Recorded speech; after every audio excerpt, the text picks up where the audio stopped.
Coup of July 1966. For those who still believe Ironsi was part of the January coup conspiracy, I think it's important to read about how he dealt with the coup plotters. And of course, the British pumped out this northern propaganda that they were treated well. And all you have to do, if you want to understand just the state of how they were being treated, read Nzogu, which is the book by Olusegun Obasanjo. He included like 2 letters, I think, written by Nzogu whilst he was in Kirikiri prison. You all have heard Kirikiri prison in Lagos. Read about the injuries that this man sustained from torture. For what they did in the eyes of Northerners, with British backing, of course, meant that something had to be done. Something more drastic had to be done. Why are these guys still alive? Ironsi was an army man. He's just a man who found himself as head of state.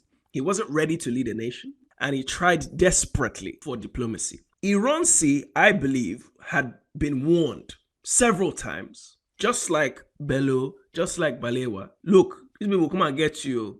There's a really good book by Alex Madiebu, Nigerian Revolution and the Biafra War. And the book basically talks about the fact that Ironsi even allowed Gowon, his chief of staff, to sit in the meetings as he was being warned. Ironsi then will tell Gowon, please go and deal with this matter. Of course, Gowon did nothing. And all the while, Gowon's brigade of guards, he started putting people from his part of the country in there. So things got hot on the eve of 29th of July. After visiting the north and traveling to the north to calm things down, calm the tensions down, Ironsi then returned to the south and went to rest in Ibadan with his friend, Lieutenant Colonel Fajri, who was military governor at the time. He left Gowon in charge. And the truth of the matter is, when you analyze things, when you break things down and you look at who is still around, how they benefited from the whole situation, you have to say Gowon either led the coup or was so close to the planning of the coup. He knew what was being planned from the beginning and was basically a willing participant. So here's what happened. Gowon telephoned Government House in Ibadan, where Ironsi was staying at the time, right? And then Theophilus Danjuma picks up the phone. Gowon supposedly asks him, hey, Ironsi is there, right? So yeah, can you arrest him for me?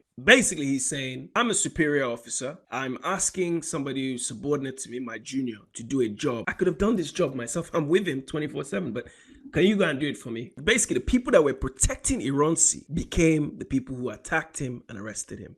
And apparently the story goes that Theophilus Danjuma was supposedly sent to just arrest them. That was the plan. Something happened, he couldn't handle it, so he ended up killing them. Long story short, by morning, Yakubu Gowon had become president. Are we really supposed to believe that this man sat back, watched them arrest him and Faji, killed them, didn't arrest the killers, he just accepted the role as president?